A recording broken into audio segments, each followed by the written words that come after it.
First of all, you don't know me. We're all about that high school drama girl, all about them high school queens. We'll take you for a ride in our comic girl, cheering for the right team. Drama queens, smart girl, rough girl, fashion but you're tough girl. You can sit with us, girl. Drama queens, drama queens, drama queens, drama queens, drama queens. Hey everybody, welcome back for another episode of Drama Queens. I am here with Soph and a very special guest. We need a trumpet. What's up? There she is. I was like, don't you say Jan. Don't. Are we going to tease it? Are we going to tease it? Nah. No. Do people call you Jan? No, but my one girlfriend in high school, she always wanted to abbreviate names. Like Lisa was Lise, Ash, Rach. Like, and she'd be like, Jan. I'm like, no. Like it's Jana. Like I'm not a Jan. No offense to any Jans out there, but no. Shots fired, Jan Brady. That's what I was going to say. I feel like Jan is a particularly tricky one because of the lore of the Brady Bunch. There's that, and it just is not. I just don't. Some names are not abbreviated. Yeah. Like Alex. I don't want to be an Al. She's not an Al. No. Alex. Yeah. You know what I mean? Also, is Janet one of those names that just sort of stopped 40 years ago? Because literally it's Jan Brady and then Janet Reno. Like, I don't know. Jackson. Oh, Janet Jack. Well, again, though, hasn't happened. I mean, she's Long time. older. Anyways. Fun names. All right, so Jana it is. Also, what a lazy friend. It's one more letter. It's one syllable. Lady. Yeah, how busy is your day that you can't just muster up the strength to hit that last vowel? Yeah. It makes me wonder what your friend would have called Ian. Because we've got Ian Kellerman. I'm like, is he just E? Aye. Terrible. Anyways, hi guys. Hi. How's How are it you going? doing? So good. So 40s though. I just got back from a surgery center and he just shot up put a needle in my back and put lidocaine to see if I'm a candidate for an ablation for my back. Yeah. Oh my God. That's fun. You know, it's like once you hit 40, it's everything just really goes. Yeah. You sneeze, you throw at your back, you laugh, your knee starts hurting. And having a baby in 40s, like that was, I put the baby down wrong and I pulled my back out and that's where it started. So. But to be fair also though, it's not, you can't compare moms to anyone else because when you grow another human being inside of you, it's like your organs get pushed around, your bones shift. Like what you go through is insane. So like the rest of us, it's just normal wear and tear. But like what you've done 3 times. Yeah. Yeah. I mean, your body's incredible. I think like it's amazing to me. Yeah. The women's bodies are crazy, but I think it is sweet for husbands, you know, like yourself, Rob, you're saying this because I just got back from a movie a week ago and my husband goes, I now have so much appreciation for what you do. And I realize I need to do more. And I'm like, that's awesome. Thanks for because I think, moms need to feel that. Yeah. Sense too, to know that we're doing so much, you know? Well, I think it's interesting too, because women do so much labor that somehow seems invisible. Yes. Because we're good at juggling so many things. And not saying all the things too, just doing it. And I think it's really interesting when someone steps into whatever your labor is with your family and the house and the organizing and the scheduling and they're like, oh, this is like 3 full-time jobs. Yeah. And you make it look easy. Wow. It was fun. Hats off. Where did you shoot your movie? I was in Lexington, Kentucky, and it was so great. I loved it. It was so much fun. It was with Haley Duff directed, and she's awesome. So fun. She's fab. Great time. I love her. Love that for you guys. Her. Yeah. So it was fun. A little like romance horse movie, Ooh. What a dream. Sign me up. So cutie. Well, girlfriend, do you want to read our synopsis and tell the fans what episode we're watching today? Absolutely.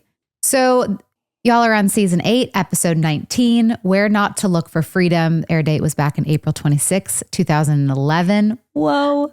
Oh my God. While Haley stays at home to take care of the new baby, Quinn organizes a concert at Trick. Meanwhile, Brooke gets an offer to return to Clothes Over Bros, and Nathan sets his sights on exposing Professor Kellerman. Dun, dun, dun. Does he ever? Does he ever? Thoughts? What are we thinking, guys? What'd you think of this episode? I liked it. I mean, I loved it. Mm-hmm. Just because it was something I got to put two worlds together. Yeah, you got to debut your music. That was fun.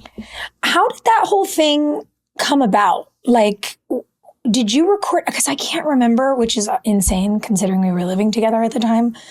But like, you were recording songs for the album, I believe, and then did they get to pick what song they wanted you to perform, or did your record label pick the song? Like, how did it shake out?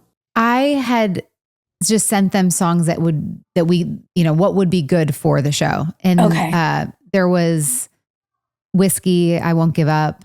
And so those were the ones that they wanted for the show, that thought that would go with the synopsis of the show. There was another up-tempo one that the director loved, but it didn't go with at all the mood of the show.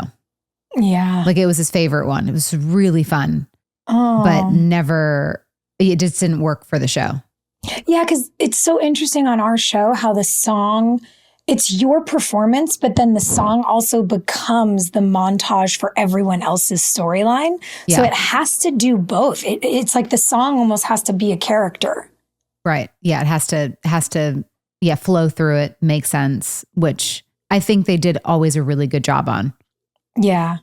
I also liked that they brought back your, how do I say this? I like that they brought back Alex's thing about making someone else take the shot and taking the lime, because playing that with you and Chase and you having a boy with a booze chaser, like, it brought back this adorable thing that you get to do that also talks about how your character's growing. And then we go right into, I should have just called him Whiskey. And it's like, it was just perfect for the relationship between you and Steven as well. Yeah, for sure. Jana, remind me or tell me, because the show did this odd thing where typically when someone who has musical ability comes on, it's like an immediate thing that you like. At most, I think like Grubs, we waited 3 episodes or something. Meanwhile, you've been around for an entire season. So when they cast you, or when they cast the role, were they looking for someone with musical ability, or did they just hire you and then realize they got totally lucky? No, it was one of those things where, I mean, not at all. There was zero anything about music for Alex. But since we were so close to Nashville, when I was working on Friday Night Lights and the writer's strike happened, I flew to Nashville and started writing with people and trying to like get into that world. So being so close to Nashville, to Wilmington, I started to do some more writes on some of the weekends off or days off. And then knowing that the person that created the show was so musical, I wanted to have his ear on, hey, this is kind of what I've been doing. Let me know, your thoughts on it. And that is when I read in the script that it was going to turn musical. So that was all news to me. It was great though. I was happy about it. This is one of the few instances where emotional vampirism on our show actually was beneficial. Yes. Where stuff was lifted from the personal life without asking. But in this case, it was great because it got to showcase your musical ability. Well, I mean, it's the only way I was able ever to even get a record deal. Like, I know that, like there's no doubt if that didn't happen, I would have never gotten a record deal. So. Wow. It's so cool. It is so cool, man. And you know what? It's nice. I mean, it's exactly what you're saying, Rob. There were instances behind the scenes of that stuff that weren't great for people. And it's, I don't know, not to discount any of that, but just to say it's really refreshing to get a silver lining. It's like really nice to go, oh yeah, it was done not well. And then in this case, because, you very smartly knew like, oh, these people, regardless of, whatever, have great working taste in good music. Yeah. And then it turned into a whole thing on the show. It's like, I love that for you. And it was fun to watch, because I remember how excited you were at the time, but like to see the joy on your face that's so obvious, like you are such a talented musician, and for you to get to do this thing that you love is like, what a cool fucking thing. It's like, that's why when fans are always like, are we still allowed to love the show? I'm like, there's so much about the show you should love. And like, this is exactly it. Well, and singing Whiskey at Trick was actually the first time I know it wasn't performed live, but that was the first time I ever really performed on a stage in front of people. So like, that was like, minus when I was like 6 at a freaking pageant for the Romeo Peach Blossom and I sang Twinkle Twinkle Little Star in a rock version. Like that is like, that truly is the only, that, and it's like people when I are watch still it back, talking about your rendition of Twinkle Twinkle Little Star. Thank you. It was big deal. Real good. But I mean, when I watch it back, I'm so uncomfortable watching it because I'm like, I know that was my first time ever doing that and trying to like sing with the band behind me. Like it's so awkward, but also like that was the first time. So the fact that it happened like that on the show, it was cool. Also, it's a testament to your business acumen that you were smart enough to realize like, I have this thing I'm trying to cultivate. Would probably be a smart move to just plant a seed in the you know, the top boss. And also to, I think the like the courage it takes to like put yourself, to go out of your comfort zone, to try something new and be prepared potentially to fail, you know, because it's like, you can't grow and you won't know unless you give it a shot. And in this case, like, dude, most people's first show is at like an open mic in a cafe in front of 3 friends and 2 strangers. Yours was on national television for the world to see. That's brave. It's cool. Yeah.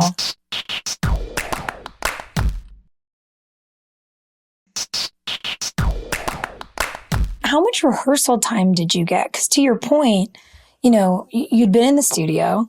Obviously, they take your perfect recording of the song that's going to air on the radio. But that wasn't even, that recording of Whiskey was a demo recording. No. So that wasn't, so nothing was, even what they put out there, that wasn't all demo. Like we had to kind of record that for the album. Oh my gosh, I didn't realize that. Because in my brain, I'm like, well, nobody performs live on the show. You can't. Yeah. You have to shoot it over and over again. Everything has to match perfectly. But like, because you hadn't performed in front of people and you were used to just being in the studio, did you get a bunch of rehearsal time to choreograph it? Or were they just like, get up there, let's shoot the scene? Yeah. It was, we didn't have any. That's why, again, I'm like, I've never done this. Like, this is new. Yeah. But, you know, you act, right? And I think that's the part, even when I go, or what, I don't tour anymore, but when I did, it was the entertainer was always like the actor's part of me. Because that I had to step outside of, because I'm not this like, real, like, I could never do theater because it's not, I have a hard time being big in those areas, especially now. Like as I get older, I get more introverted and less free, I guess. Not free, but I'm a little more guarded the older I get. So being on stage, it's like you have to act and be the entertainer. But it still was uncomfortable because I was like, this is me. It's like, yes, this is Alex, but I'm like, this is me. And that piece of vulnerability was oh goodness. Well, and also, I mean, you had never done it. So it's like, you know, when you've never done something, you don't know what to ask for and what's normal. So you're just like, I'm going to take your word for it that this is how it's supposed to go. Right. And it's also like, you've got people that are actually good at what, you know, Joy and Kate Vogel and Grubbs, like all those guys, they've done that for years. And so a piece of me didn't feel, I mean, I wasn't confident in at all. That's so It was crazy. nice to see when you guys were out there and like, you know, seeing Chantal and going like, okay, like at least I have people that I know. Like I remember writing in the apartment, you know, with you and Austin. It's like I had my writing partner guy over and we're sitting there, you know, creating songs. So it's like you kind of saw the behind the stage. So then to have the support felt nice in that moment. Yeah. Well, and to be so far in, like, you know, you had actors that are your scene partners there, bless, and our crew. Like, I remember coming into work the next day and people Peter Kowalski being like, you should have seen her. It was great. Like stuff like that, which is just, like you had all those guys, you don't see them on camera, but like all the camera crew and everybody there for you. And it's like, that's so sweet. I'm glad you had people you'd known who supported you for so long, like in the moment. Because can you imagine, like, if that had been your first episode, I would have like crawled in a hole for you. Yeah, 1000%. Oh. Okay, can I ask you like a technical question about the singing and like touring side? I know now, like, I see people talk about their choreographers or their movement coaches or whatever. Like before you went on your first tour, is that the kind of support a record label gives you? Did you work with someone to learn how to feel comfortable on a stage, or do you just get more comfortable with every show? So we had a choreographer for the very beginning because I did not know what to do. And they just kind of teach you how to go, okay, at this part of the song, the band guys come with you, then you guys all walk down. And so then so you at least have a structure of what it looks like. And then, now it's like, now I'm like, whenever I did, go on stage, like I'm crazy. I'm all over the place and it's fun because I'm more comfortable with it now. But to have that choreography is so nice because there's a piece of you that goes, okay, I know that I'm doing this and he's meeting me here and we're going to like, jam out and or have a little step here. So that piece was fun. It's like blocking a scene. Yeah. That's really cool. It was fun. And I miss touring, but it was an era. When the babies are bigger, will you do it again? No. The quickest of hard passes. This is the thing. I enjoy, my favorite time performing now is at Trick when we do those conventions. Like I had so much fun at the last convention that I sang at because any show I ever played anyways, the One Tree Hill fans were always the loudest. And so to come back to the place that it started, I have so much fun and there's so much joy and there's so much love in that room I'm good with just doing those. I remember all of us shooting a scene and it was between setups and I don't remember what episode, I don't remember the location, but I just have this very vivid memory of you were laying on like a picnic table, Jana, on your cell phone, and you had just got the news that like your single was #1 or something, and you were squealing with delight, and we were all so happy for you. But it's crazy because I didn't realize though that like this show was the launching pad. I just assumed that this was like something like everyone else on the show that like you'd been doing for ages. But how cool to know that like it was all happening in real time. Yeah, I had showcases around town and I got passed by every label, every single one. And it was when I was on the show. And so that was hard, right? So got passed. And then when I Won't Give Up streamed on iTunes and went to #1 is when I got my record deal. Warner's like, actually, wait a second. Isn't that just entertainment in a nutshell, the entertainment industry? Like it's the least creative bunch. Like they don't believe in something until you've shown them it. Otherwise there's like zero vision. Yeah. So, I mean, that's why I'm like, I literally owe One Tree Hill for like the fans for all of it. If they did not stream, if I wasn't on the show, I know I wouldn't have got a record deal and I didn't have it in me enough to have it be the thing. Cause I love acting and the music is also fun, but it's not the thing that I would live and breathe and die for, like people that are just like fighting tooth and nail every day. I'm like, it just wasn't my full passion. So that's why I'm always so grateful. Speaking of your love of acting, I got to tell you, so I never went back and watched the show. Like I was very happy to leave it in the past until starting this podcast. And so there's just so much of it is new to me. Like I remember broad stroke stuff, but the rest of it, I'm just like a first time viewer. But I got to say, watching you in this role, you are so damn good.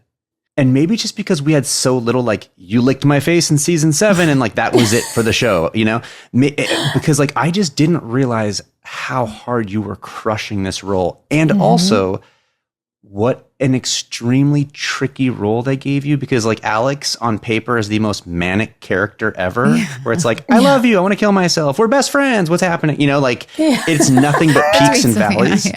And you were like Teflon that like you somehow just, I say this about you and Austin.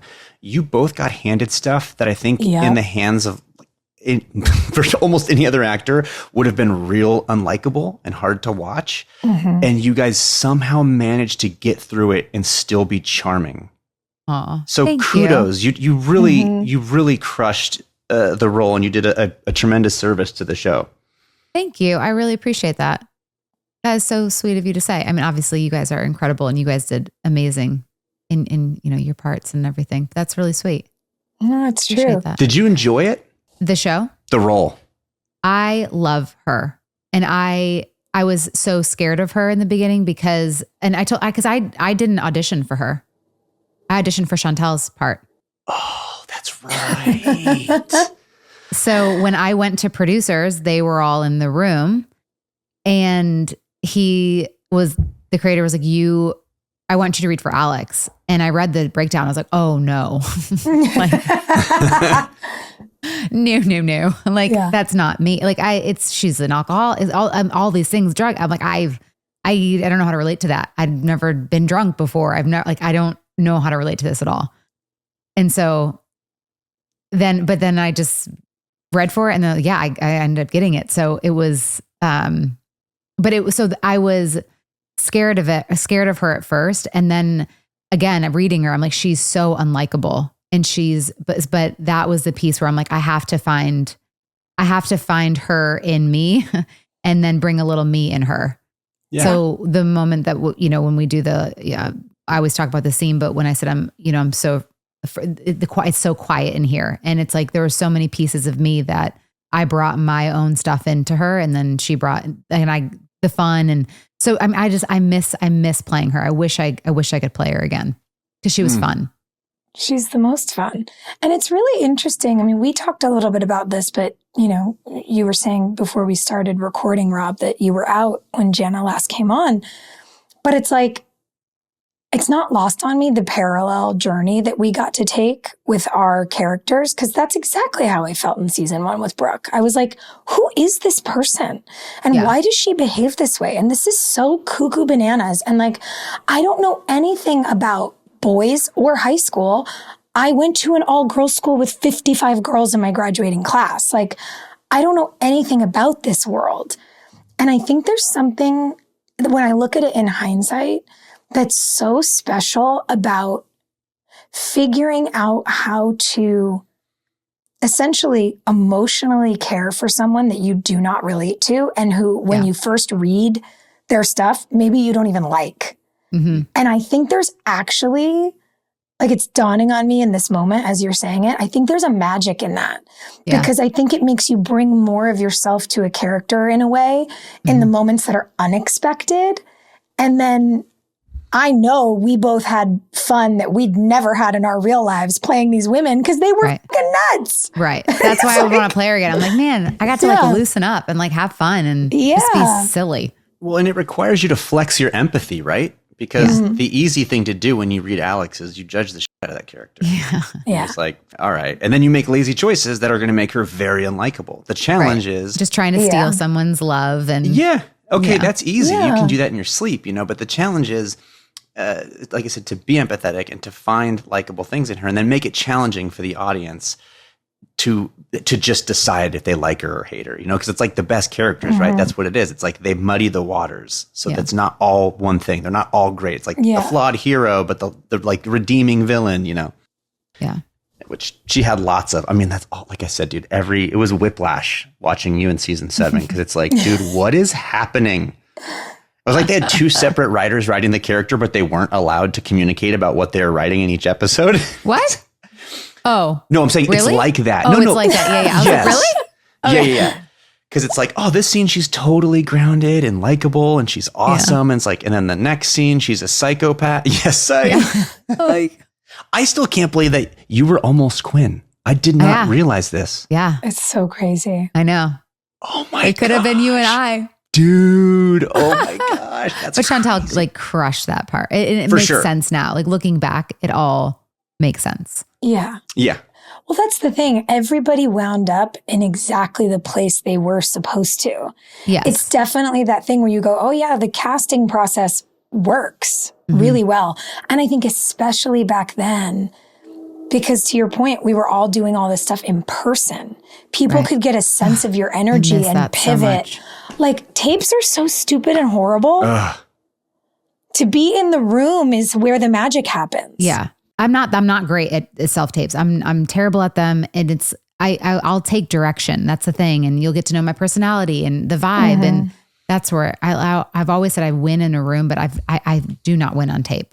It's really hard for me. Same, dude. I loved a room. Like, especially if you're doing anything like comedy. Oh my gosh, dude. Try doing comedy to a Zoom full of black squares with their mics turned off. It's like, am I crushing? It's crickets. What's happening? You know what I mean? Like, It's the worst. I'm with you. Yeah. I also find it so weird that they want us to do that stuff now, because the whole point is the thing that happens in the room. Like, someone does something unexpected. You have a moment of chemistry. There's an unscripted laugh. There's a thing where you go like, oh, that's getting a little sparkly. And when you're home alone, taping on your computer, it's like nothing's happening. I've actually had Austin read a few for me, because it's like I need to have some sort of like my husband is amazing at off-camera reading, but to have that already built-in connection with someone that like you've worked with before and you kind of get each other, that helps me a little bit more. Yeah. But I always hate to like bother people too for like a self-tape.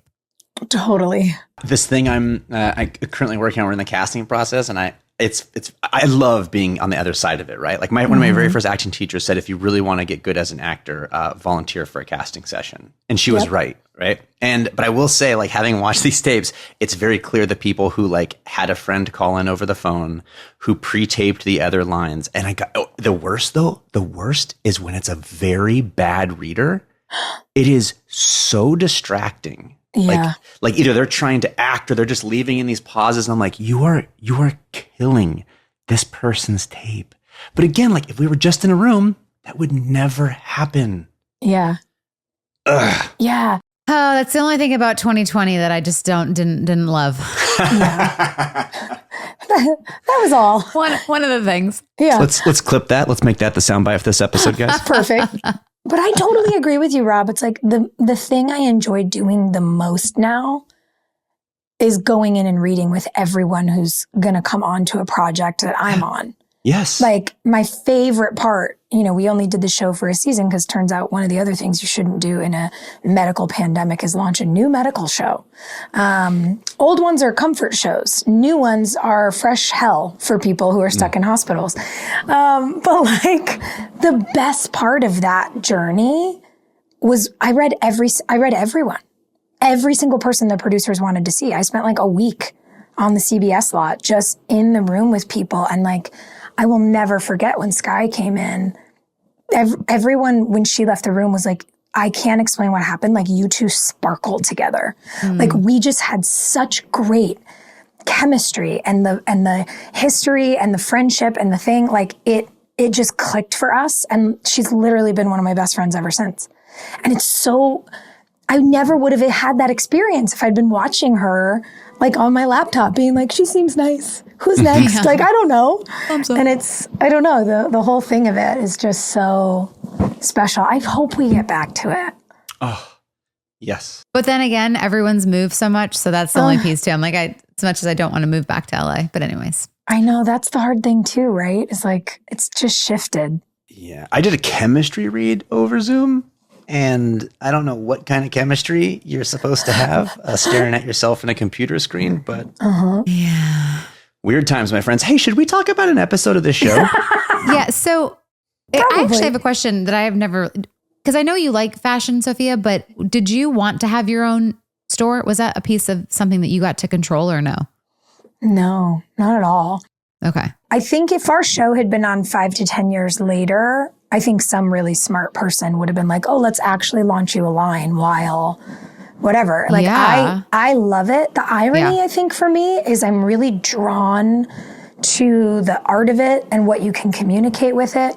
But I wore a uniform for my whole life. So actually having to get dressed when I don't have a fitting or I'm not playing a character and putting on a costume is very stressful for me. I do not enjoy it. And so it's weird. It's like I can put things together. I'm really good at dressing my friends. But when it comes to me, it's like everything goes blank.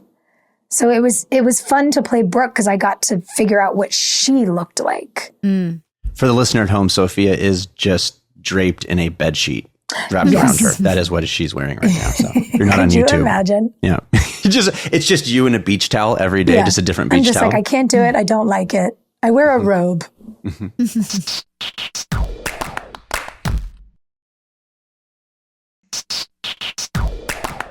All right, let's talk about this app. Yeah. Okay, listen.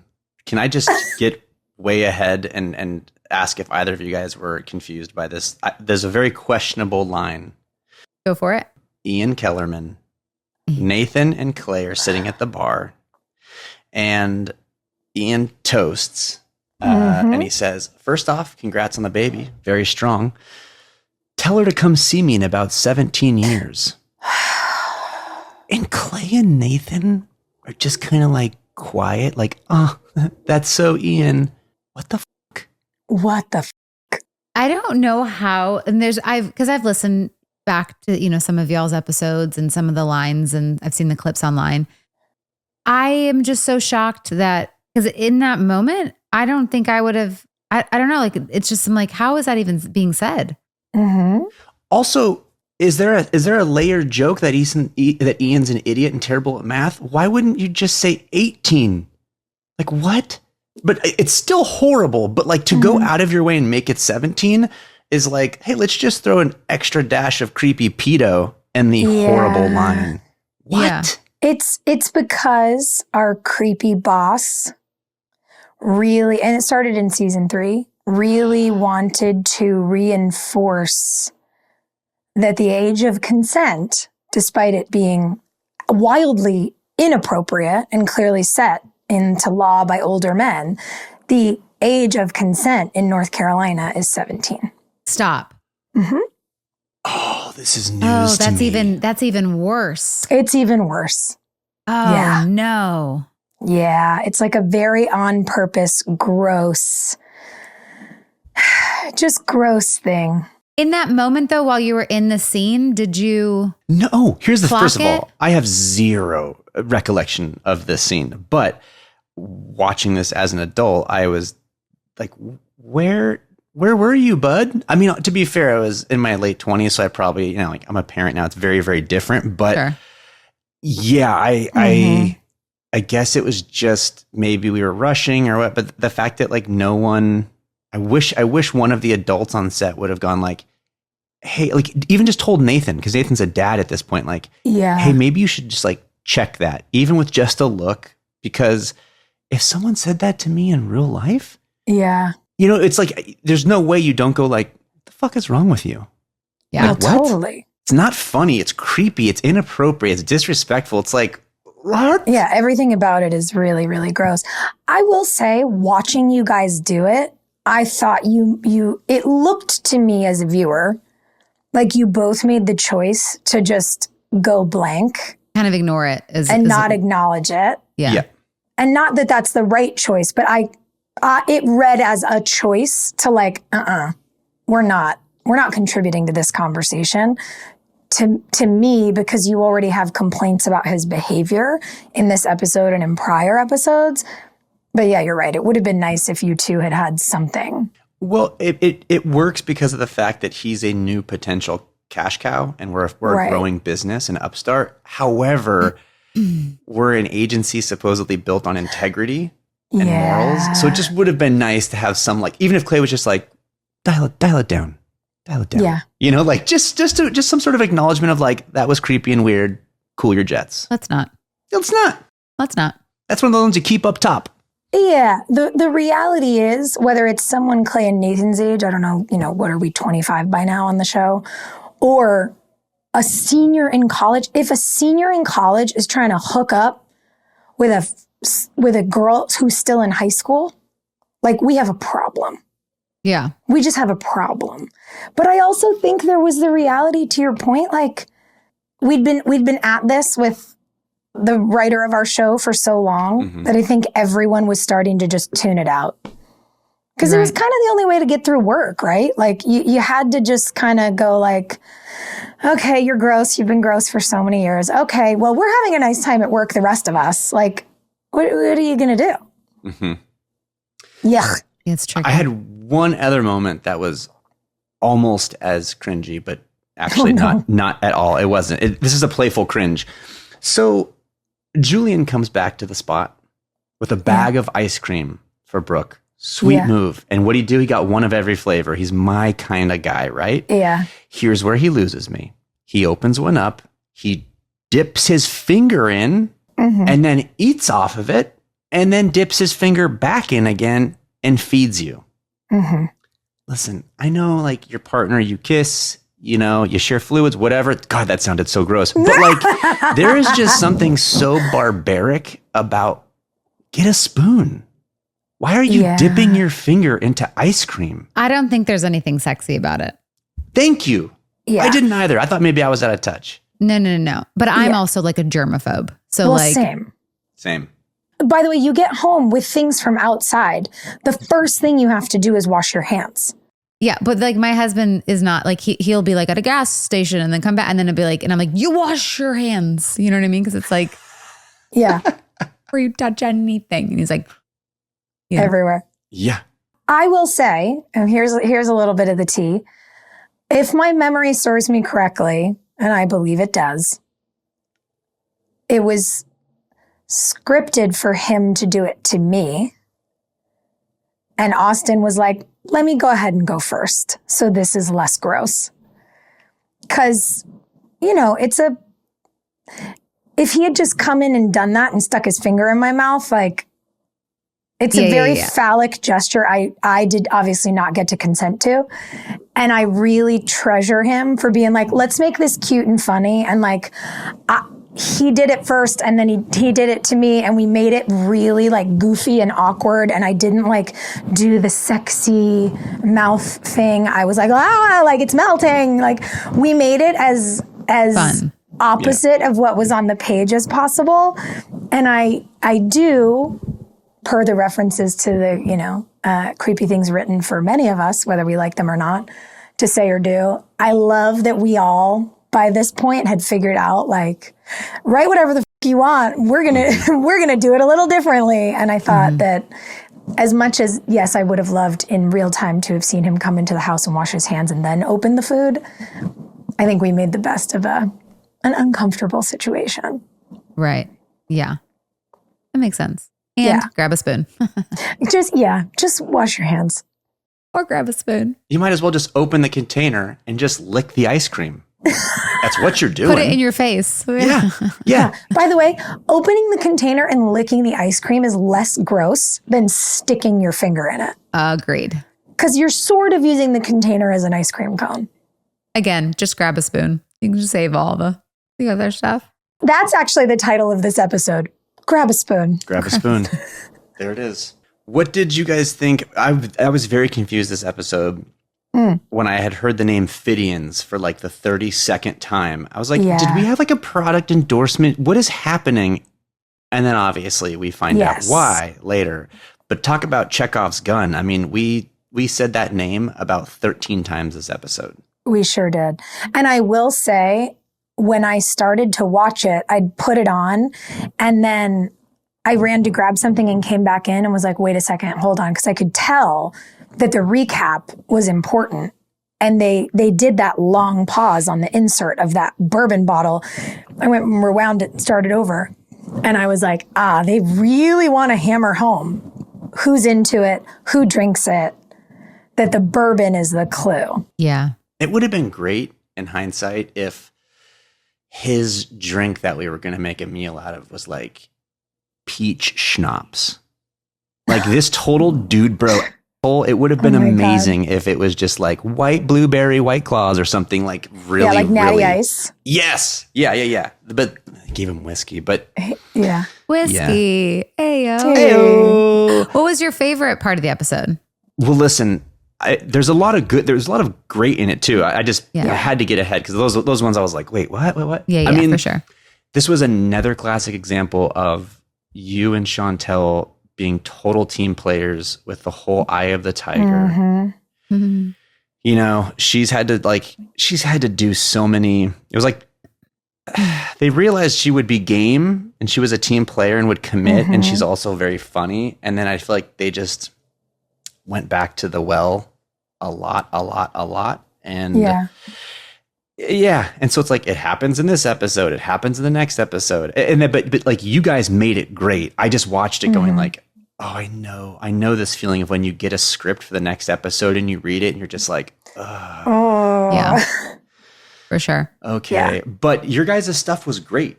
I love the friendship forming between Alex and Quinn. Yeah, it's sweet. It's like you get to see more of what we saw at Brooke and Julian's wedding with you two.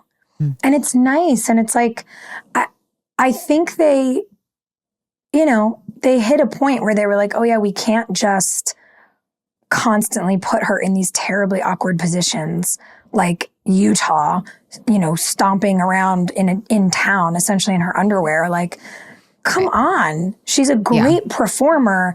And like, yes, she's a supermodel, but let her be an actor too.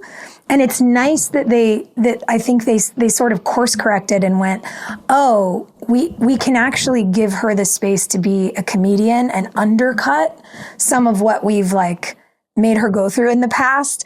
And it's fun to watch somebody as tall and beautiful as her lean into like being lanky and awkward, lean into singing off pitch so that in the next scene, when you sing the song perfectly to her, she's like, yep, cool, different skill sets. Like she played it up so that it all could really sing. And it's fun to see two beautiful women who have been so, frankly, sexualized on a show like ours, get to be goofy and sweet together. It's like a fucking breath of fresh air.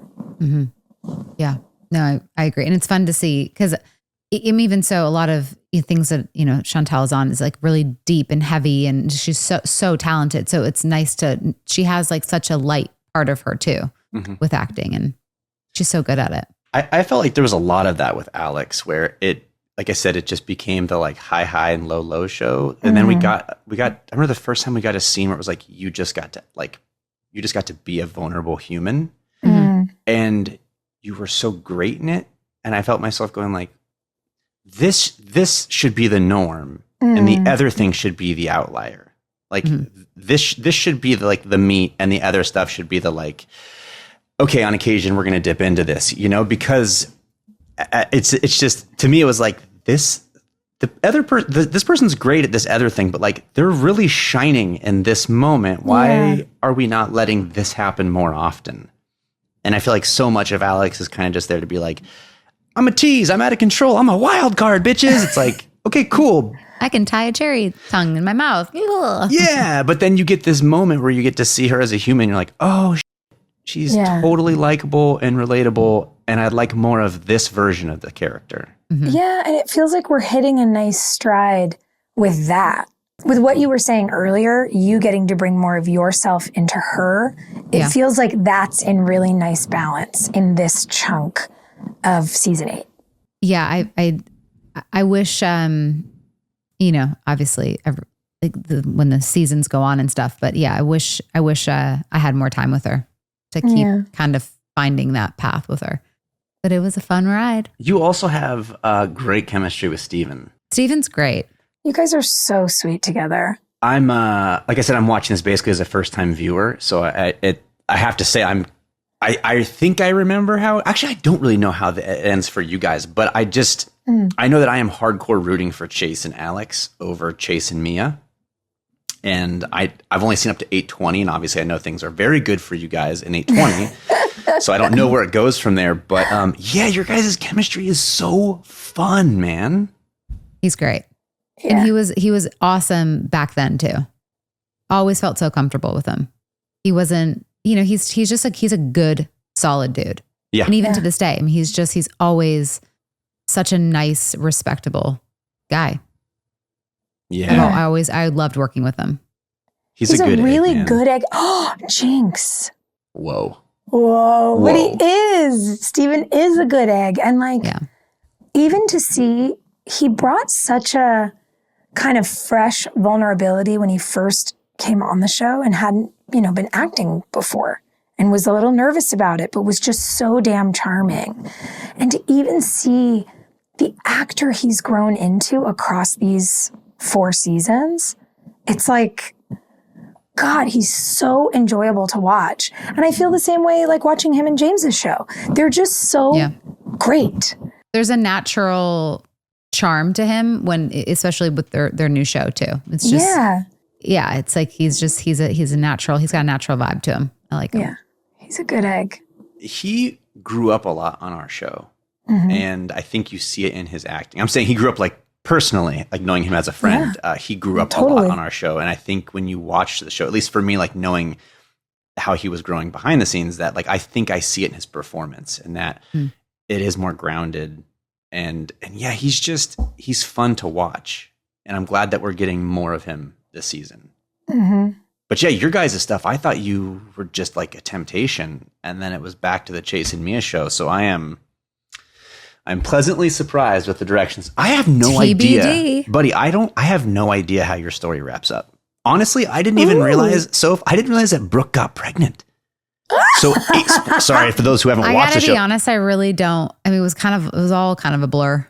Yeah. So I'm going to be totally first timer with however your thing wraps up, but I have a feeling I'm going to have my heart broken, but I'm liking it so far. Okay, wait, you asked for things that we liked about the episode. Yes. I love seeing the River Court Challenge come in because it reminded me, I kind of honestly forgot that was a storyline. And when these, condominiums coming soon, when that sign goes up, I was like, oh my God, yes, there's this thing to rally around. And you do get that sense. Everyone thought the show was going to be over at the end of season 8. And so it feels like there's all this conversation about, things changing, what's going to happen. Are Brooke and Julian going to go to New York? Like, are you and Chase going to be together? What is Haley reflecting on as she's at home with the baby and watching everyone process things, deal with things? Like, it feels like a wrap up is coming in this really beautiful way. Like, even though some of what's happening in the episode is heavy, River Court might get destroyed. Brooke has to pack up all this baby stuff, like can't even look at Julian. That was such, a great call on our director's part to have him hug me from behind. And we're both processing because we don't want to see what the other person's dealing with in the moment, right? We're trying to hide how sad we are. Like, some of it feels really heavy, but in a weird way, that my overarching note about the episode is how nostalgic it feels. And I love it. Even the sad stuff, I really, really liked watching. It reminded me, or actually it made me sad for TV shows now, because it's like what you were saying. I was watching a show premiered last night and I was like, rough. So this was not a good new episode or season, start or whatever. And then you watch that and it's like, there's that nostalgia that you're talking about. And it's like, I miss that in shows. The writing, it's just, I don't know, minus a few of the parts, obviously, but. No, but there was something about the time, and I know what you mean. Yeah. We were allowed to be people and our feelings. Not everything was like a disaster or a zombie or a crisis or our show, I think, was special, reflecting back on it, because it was just about people. Yeah. And it wasn't trying too hard to be this or adding this in to be that or just trying to please everything. It was just, you were just pleasing your audience. I thought a highlight was your song. Yeah. It's cool to watch a buddy shine, and you crushed it. That's crazy. This was like your first time performing, but I was uncomfortable watching it again because I know how uncomfortable I felt doing it. Yeah. And it's like, oh God, you could just tell because now I'm like, I am all over the place, and it's just, but again, I think that was perfect for what she needed to do in that moment because that was new for her too. Yeah. So. Yes. Well, and even the fact that we got that great scene with you and Steven in the back, like the green room of Trick, when you're like, I'm panicking, like, I need a boy and a drink and like, whatever you're saying. It's like, it's so great because the whole thing fuels it. And of course, you as a performer know how nervous you were. But for us as the viewers, it didn't look like that. It looked like you were stepping into this thing that you are supposed to do. But I get it. Like when we first started watching this show and I had to watch early Brooke Davis being like the sexy girl in the backseat of a car, I was like, who is that person? She is so cringe. I like didn't know how to move my body. It was not correct.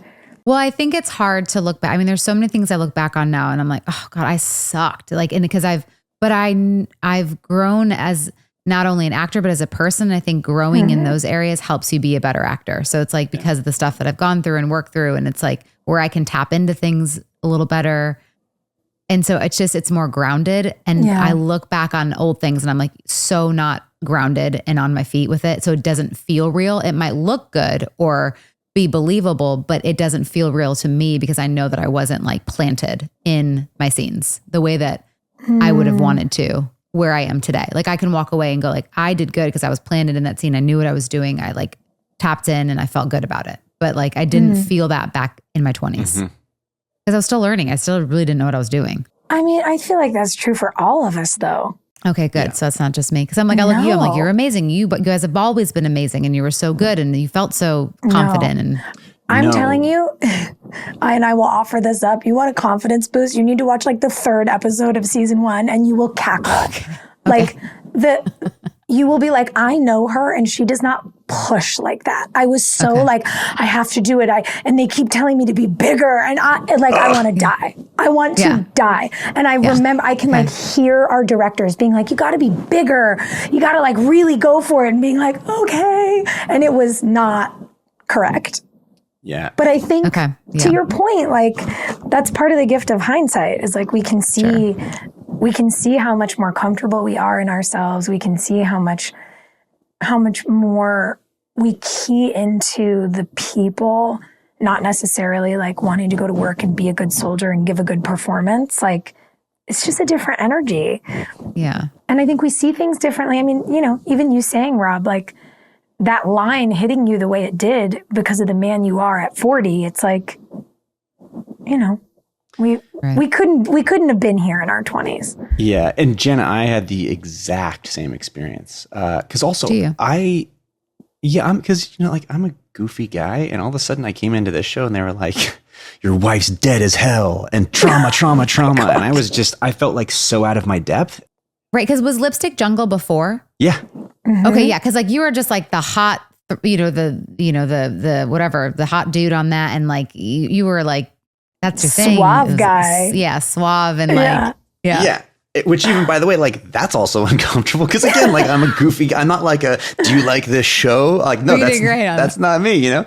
But I felt like way out of my depth on this one. And then when they like 4 episodes in, they're like, oh, his wife's dead and we're going to shoot you. Like we're going to shoot her death scene and we're going to shoot the funeral.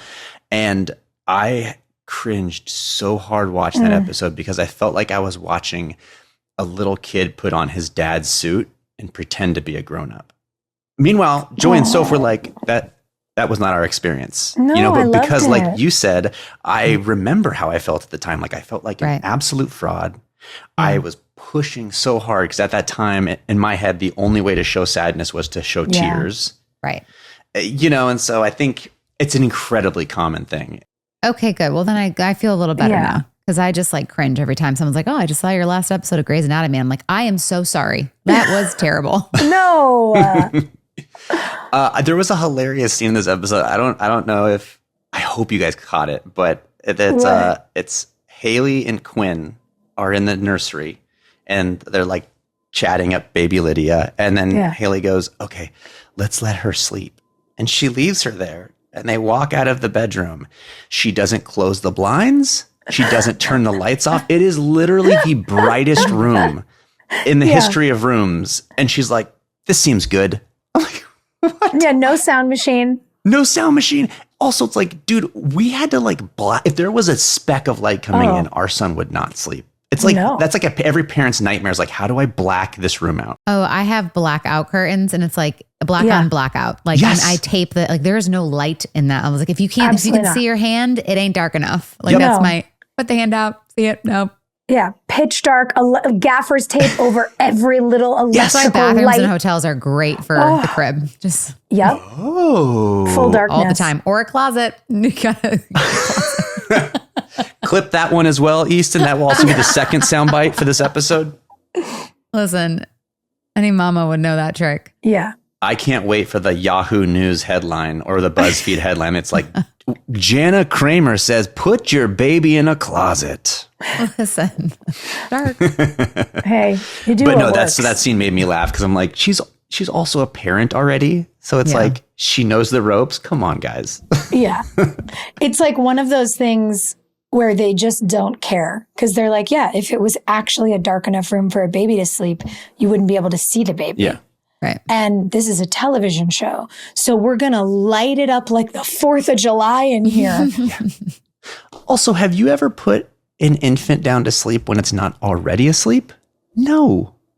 Like you hold them until they're asleep and then you like Mission Impossible try to transfer see, them. I don't do that. I put him in the crib awake.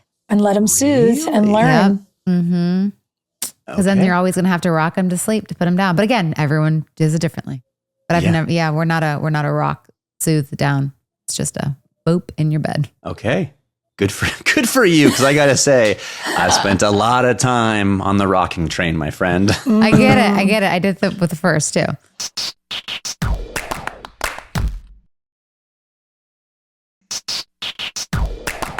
All right. Shall we hop into a listener question? I think we should. What do we got? Jana, do you want to read it or you want me to take Sure. it? This is from Lisa. If the characters of One Tree Hill had a group chat today, who would send the most memes? Who would leave the chat? And who would constantly change the group name? That's great. This is such a Wow. good question. Dun, dun, dun, dun, dun. Are you guys allowed to say who would leave the chat? Yeah. Who would leave the chat? Oh, I thought you were asking if, yeah. Who? Yeah, the characters. Oh, the character. Yeah, it's the characters. Yes, Okay, characters, okay. characters. Easy. I was like, well, I would send the most memes. I do always Kardashian memes of like Chloe or someone. Oh my God, amazing. I know. I was going to say, when we first started to read the question, I was like, Rob also is a meme guy. But I love a good characters. meme. Okay, I speak in memes. I feel like Nathan would have no time for the group chat. He'd be like, guys, I can't. Like, I Agreed. think he would be the person who would stay in it, but would put it on mute and just check it when he wants to. I feel like Haley would leave. She's a mom. She's got a lot going on. She's like, I don't want to deal with anybody's drama or don't care. I could see Julian sending a lot of memes. I like that. Julian memes. Yes. Clay as well. I would probably Yep. change the name a lot just like to be dumb and silly. And I don't know. I would actually love to see Alex's title for the group chat. Hot bitches. Yes.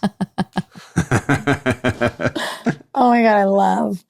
Yeah. Honorable mention. I'm just going to jump in. Mine. It's you, Jana, and premiering your song.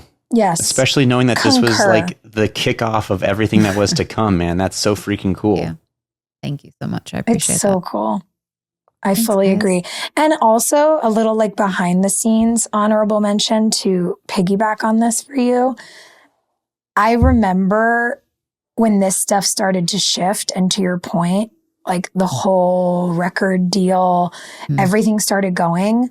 People don't know how hard you were working because you would be in Wilmington with us on set. They would shuffle the schedule.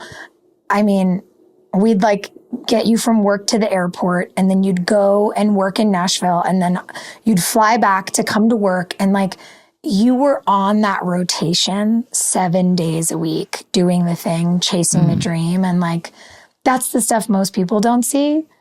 But we got to see it, especially like you'd get home and I'd hear your keys in the apartment door and it'd be like, it's Thursday night, she's back. Like, you just never know when someone's on that kind of rotation. And it was really cool to watch you just like lean all the way in.